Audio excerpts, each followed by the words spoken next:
Yep, gotta get closer. Yeah. Closer to the mic. Take a happy step to the left, Mindy. Okay, now can you hear me? That's a lot better. Okay. My name is Mindy Starbuck. I'm originally from Nevada, Missouri. I moved here with my husband. Michael. 20.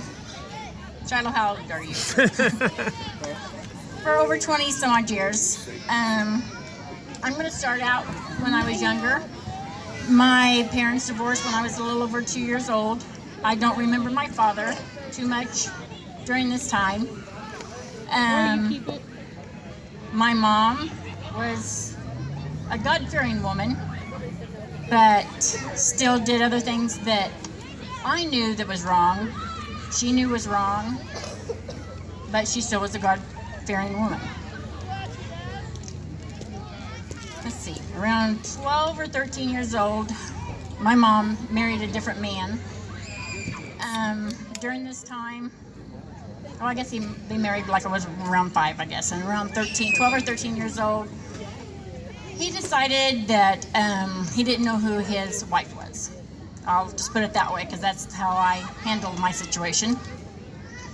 For many, many years, he did things to me that I knew that was not right. I hid them. I prayed all the time that it would stop, and prayed and prayed and prayed, which it never did. One day, I looked at him and told him, "Don't ever touch me again." Well, needless to say, he threatened me. I was scared to death. I went into my room and hid behind the door and put my dresser there. We had a great big old glass table. I don't know if you guys know about these glass tables. They were like this thick and iron, whatever they were. Well, when I told him this, he was drinking out of a coffee mug. He slammed this down on the table and it broke into shattered pieces. That's when I went to my room and hid the door, behind the door. My mom come home. She wanted to know what happened.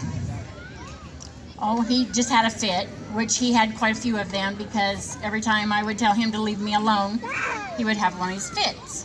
Well, for he wouldn't have these fits, I would let him do whatever he wanted to me. Knowing that it was wrong, but in other ways I was scared to say anything to anybody. Well, after that day, I just didn't say anything. I left home. Probably a couple days later to my dad's house.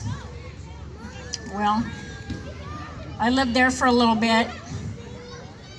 My dad was okay. Didn't really know him, off and on. I knew him off and on because we visited, of course, through visitation. Well, I didn't get along with my stepmom. At that time, I did not get along with my stepmom. Today, I love her to pieces because she is one of the reasons why I am the woman that I am today. I don't know if you guys know her, but her name is Donna. It used to be Donna Butler. Or Rogers, I guess it was. She means a lot to me to this day. I'm not saying my mama don't, because my mama does. Well, as I said, I ran back and forth. Went to my dad's, went to my mom's. They would start over again. I'd go back to my dad's. Well, one time, I ran to my dad's and, well, we ended up getting into a fight and I went out the window. I lived on the streets for probably, I'm going to say a good 3 or 4 months. When I meant on the streets, I meant on the streets. The little park beside Nevada by the Cash and Dash or whatever it was that is now. I lived in that little park where that train was. I slept on that train. The people at Quick Trip at the time fed me, thinking that this was going to be okay, I can handle this. Well, after a while, I started doing drugs, thinking that was okay, and it wasn't that I was doing drugs to hide. It was doing drugs because of the people that was taking care of me at that time did drugs too. So I did them with them, more or less. Then I got pregnant with one of my children. Wouldn't change it for the world. Valerie, she is my life. Each and every one of my girls are my life, but there's a story between me and Valerie. When I got pregnant with her, I thought, cool, I have somebody that can love me the way I want to be loved back, unconditionally, with no arguments, no tricks, no being scared. She was going to be my life. Which she was. Then I met Gary Starbuck. When I was because I went back home again and it started all over again. So for my daughter wouldn't have to go through that with my stepfather, we left. I ended up staying with a friend of mine. That's when I met Gary.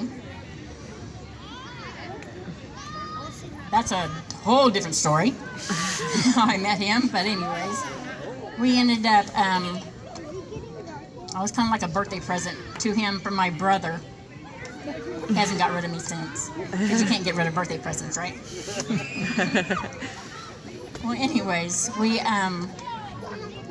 of course, when we found each other, we lived together for about a year.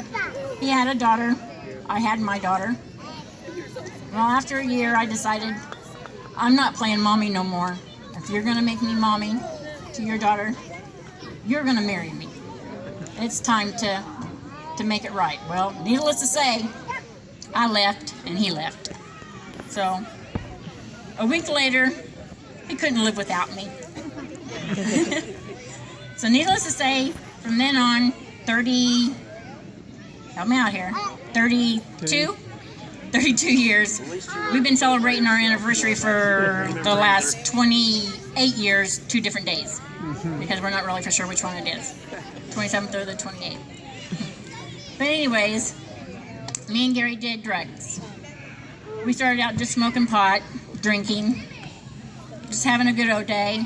We would have parties on the end of the weekend. All of our friends would come over. We paid for everything. They didn't have to pay for nothing. It was bring your body, not your bottle. So we sat around and we did whatever we did. Well, that went from doing that to methamphetamines. When I talk about methamphetamines, you can call them anything that you want to, but they are evil. Evil, evil, evil, evil. Any kind of drug is evil. Well, I'll skip some more years, and we got to where we were making it. Or I wasn't making it, my husband was making it. And it really come between our lives, really, really badly. When it comes, and it was always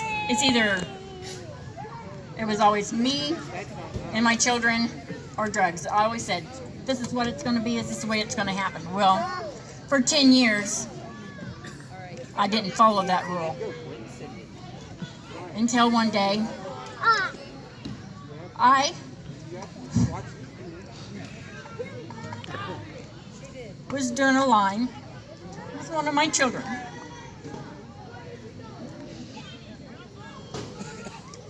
And we got into an argument.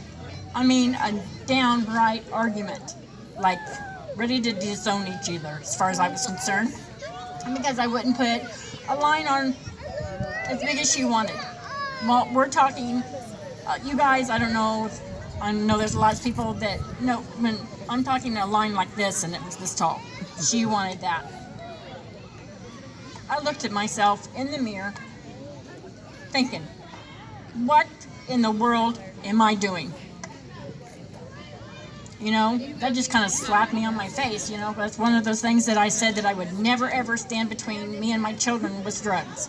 And what was it doing? It was standing in between me and my children in more of the ways than just one. Because my children had to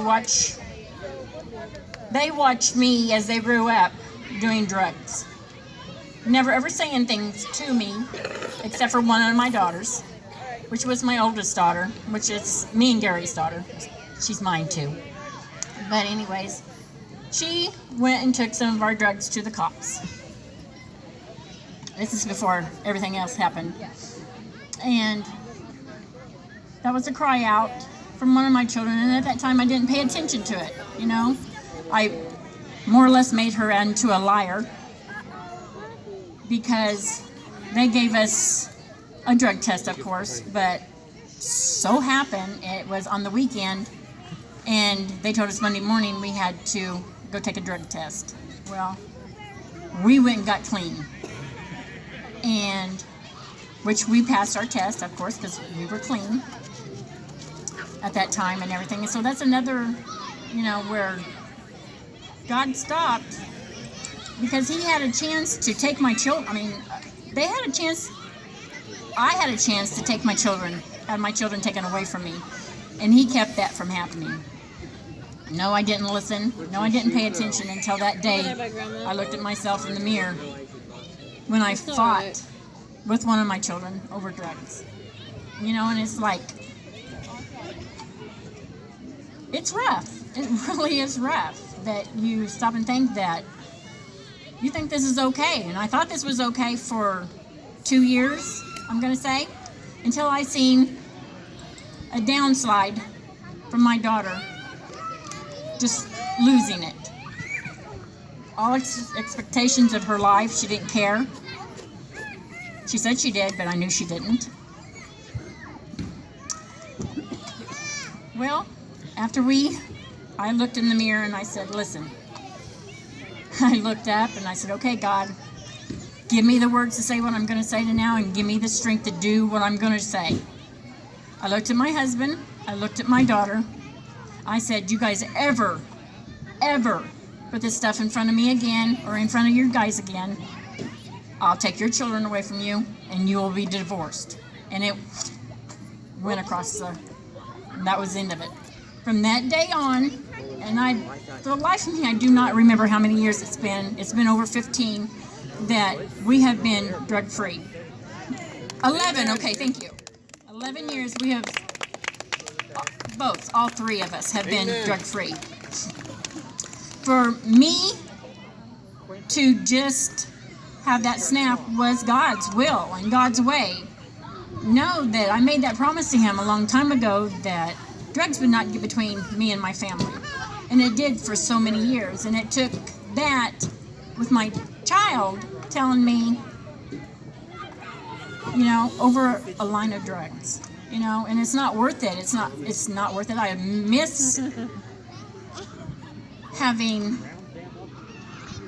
I can't say that I miss it because I would be lying. I still have the wants for it. I'll never lie to you about that because I do still have the wants for it. But knowing what I've been through and what my children has been through and what I have now in life, no much money, no much drugs that could give you the money that you wanted to buy whatever you asked could never ever give me what I have now. That is a life with God. My husband become a Christian. My daughter become a Christian. One of my other children are married to a preacher. And matter of fact, all 4 of my daughters are Christians now. And that has always been one of my things, that I wanted my children to love God, to understand him, and to trust in him. Because through my whole life, I have trusted him, but yet let him down. But he still loved me on that day that I begged for his mercy. And that day, I can see it like it was yesterday, that it was like that. It was gone, just like that. Ready? I'm not saying it was easy for my husband, because no, it was not, and it wasn't easy for us either, trust me. But with God's purpose and God's trust that he had, finally, he's overcome himself, and so is me and my daughter. Amen. Amen. And now, that's the end of my story. I don't have anything else really to say except for trust in God. Believe in him that he can do something for you, and he will do it. It might not be the way he says it's going to be or the way it wants to be. No, every parent's not perfect. I don't care who you are, you're not perfect. You will make mistakes. Learn from your mistakes and move on. Don't dwell on those mistakes, because if you don't let them go to God, you will never ever be released from anything. And I learned that Before church tomorrow. the hard way because I thought I let go of all of my things that I ever had in my whole entire life until I went to Women's Encounter. Boy, was I a joke there. That God just kind of tugged on me again and said, hey, girl, you're not done yet, and I'm not done yet with you. I've never ever apologized to my children for them having to watch me do what I did and me not watching my children grow up, because I did not. They watched me grow into something that I wasn't. And I miss that now. And now that I have grandchildren, sorry girls, but makeup time comes. And I did get a chance to apologize to them, except for one. She was not with us, which I'm going to do that today. She is my baby. She will always be my baby. Everything I did wrong with my 3 oldest ones, I was so bad about doing it, I didn't do it to her, so needless to say, she's my baby. Shiloh, I love you, and I want to ask for your forgiveness for the different things that I did during our life. I know you didn't go through half of the stuff that the other girls did, but you were still part of that, and I just ask for your forgiveness too. Thanks, guys. Amen.